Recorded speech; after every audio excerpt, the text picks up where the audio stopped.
Hey guys, I just got back from the fish store and we finally got fish for the Avatar tank behind me. We got 2 different kinds.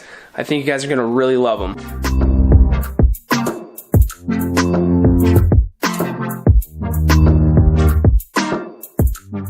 All right, let's take a look at these fish, guys. Let's start off here with bag number 1. These guys right here, I had to remind myself, they are brown diptail pencil fish. Okay, these guys look super awesome. Once we get them up into the aquarium, you'll be able to really get an idea of their colors and stuff. They're super cool. So we'll talk about these in a little bit. Let's go ahead and put them back, and we'll grab bag number 2. So these guys are blue rasboras. Okay, same thing with the coloring. I mean, they're super freaking out right now. You can kind of tell, you can kind of see a little bit of the blue there in that one maybe in the front, but once we get them up in the tank, get them acclimated, they should look a little bit better. And as always, we'll take a look at them tomorrow in this same video so you guys can see what they really look like. I think they're gonna go perfect in this tank.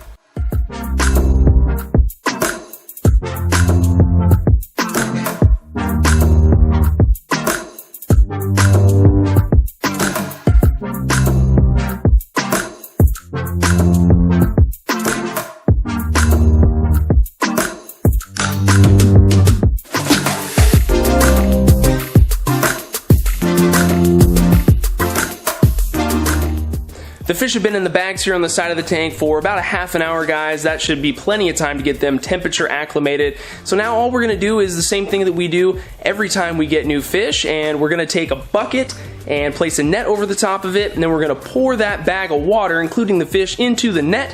That way we limit the amount of aquarium water from the store entering our aquarium. We always wanna be really careful when we're adding new fish to aquarium, especially if there's already fish in the tank. Now, lucky for us, we don't have anything in here. We just have the shrimp, so we don't have to worry so much about introducing a new disease to a pre-existing tank here.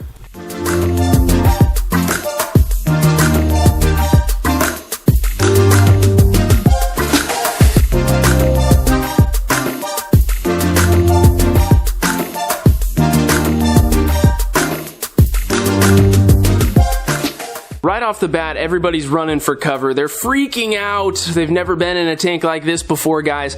So we'll come back out tomorrow once they've gotten time to get a little bit more acquainted with their new home, and we'll check them out. It's been about a week since we added the fish, guys. Decided to wait a little bit longer just because these fish are so skittish. They needed a little bit more time to get used to their new tank. And even still, these fish are very skittish, in particular the blue rasboras. So anytime that I get close to the aquarium, start to walk towards it, these fish just really like to hide, get out of the way. They're terrified of anything that they sense outside of their new home. And that's just the way that these fish are. So this aquarium is best viewed from not right next to it. So I usually have to come back here and sit on my chair and then zoom in a little bit. But that's only an issue for me because I'm filming my tanks. It's no big deal to sit, you know, 3 or 4 feet away from the aquarium and just kind of chill. Then they all start to come out and you can really get a good look at them. The blue rasboras have an amazing color to them. I love these fish.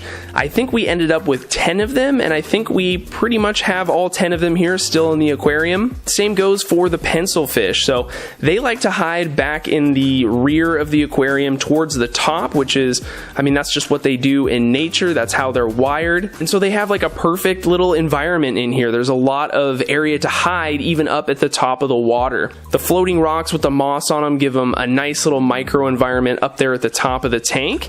And they, for the most part, kind of hang out in that area. There's times though that the pencil fish and the rasboras kind of mix with each other. They don't have any aggression towards each other. They just kind of blend together and swing around the tank. It's really, really fun to watch. One of the things I love the most about this aquarium is the current serene backlight. That's that orange glow you see coming from the bottom. It really just silhouettes the fish, especially the pencils when they're towards the back of the tank, which is kind of almost all the time. Even the blue rasboras, when they get a little skittish and they dart back to the back of the tank, you can still see them pretty good, and I think it just adds like this overall extra cool layer to the aquarium. It's only been a week, and of course I'm not around this tank all all the time to watch all the behaviors of the fish, but I haven't noticed any predation on the shrimp in this aquarium. These are, of course, a bunch of blue dreams that we got from Flip Aquatics, and you know, for the most part, these are shrimp safe fish. The tiny baby shrimplets are always fair game for any fish, even nano fish, but even with a little bit of predation on those baby shrimp, I don't think we're going to see any kind of overall impact on the population that we have.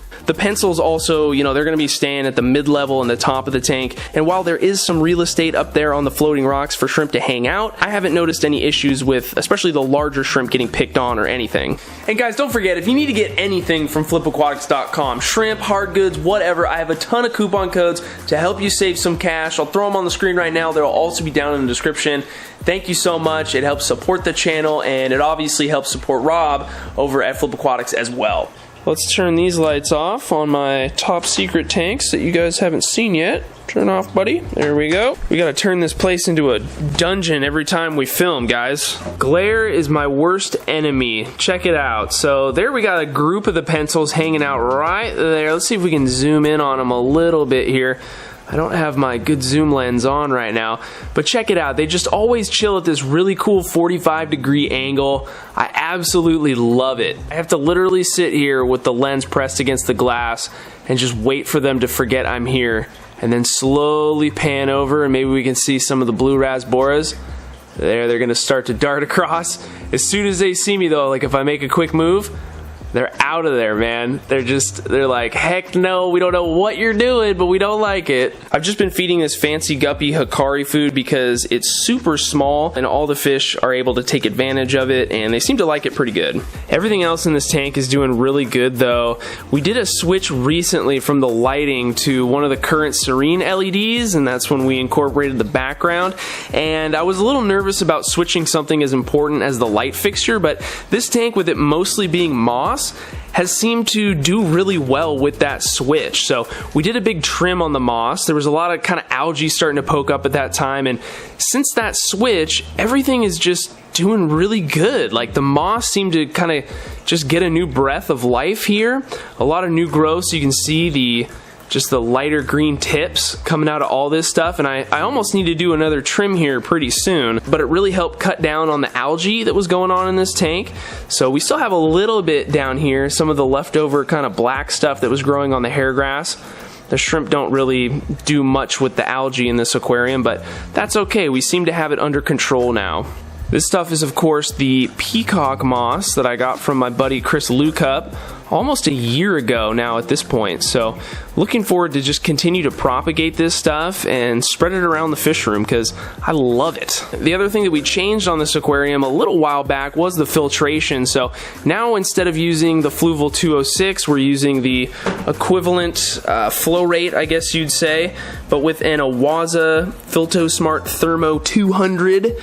That's a mouthful, but it's doing really well. I mean, the flow rate, like I said, basically the same, a little bit more than the Fluval. Let's snap this thing, snap that back on there. But yeah, no, it's, I mean, it's working out. It's just nice that we now have the heater in the filter. So we weren't running a heater on this tank before anyway. I think we are going to be running heaters this winter, keep our tanks a little bit warmer than they were last year, but it'll be nice. We won't have to worry about having a heater in the aquarium taking up visual space, and we can just focus on the scape. These guys are just in full-on hunt mode right now. Well, they're like, where'd our food go, man? You ate it all, dudes. You want some more though? Oh no, they didn't like my hand up there. If you guys happen to be interested in either the pencilfish or the blue rasboras, there's not a whole lot to say about specific care requirements. All my tanks are pretty much soft water aquariums. pH is around 6.5, and the water hardness parameters are, they tend to be pretty low. Okay, so I definitely have the opposite of hard water, and these are fish that come from South America, so they are, you know, in nature used to being in softer conditions. That's not to say that they can't adjust to a little bit of a higher range though. I would say just keep things as close to neutral if you can, and if you happen to have a softer water tank, then you should be all good to keep these fish. So that's pretty much it for the Avatar tank, guys.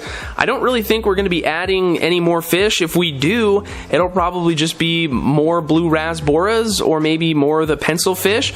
We started out here with a decent school of each. I think earlier in the video I might have alluded to to us having 10 of the pencilfish, but I believe that we have 15 and we have 10 of the blue rasboras. So a decent school for each. If anything, I would like to get a few more of the blue rasboras, but if not, we should be okay too. I won't get too much into these two tanks, guys. I know I've been promising a big rescape on this tank. Have the hardscape materials for it that just came in a few days ago. So we're going to start to prep for that, but we have a ton of these Kurai tetras in here.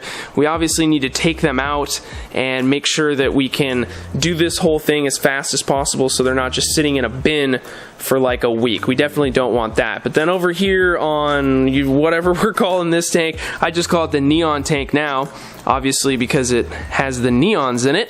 We're rebounding from it just being totally overgrown and having some issues with algae, and so it's slowly making a recovery and getting balanced again. And to be honest with you, I'm not really sure how much longer that tank is going to stay looking like that. I have a rough idea for a new scape that I think would be pretty cool. We'll either do it in that tank as a form of a rescape, obviously here in the future, I'm not sure when, or we'll do it in a new tank that I also don't know when it's going to be here. But I have a really cool idea. I think, I don't know, I've been saying that a lot lately. I've been saying that we're going to be doing a cool escape over here. We still haven't gotten to it yet. So I'm not gonna get you guys too excited about all that stuff, but I guess now I'm just rambling about nothing. So anyway, guys, I'm gonna go ahead and wrap it up. Thank you so much for watching. Don't forget to subscribe if you're new, hit the notification bell, and yeah, so anyway, guys, thanks again for watching, and we'll see you next time.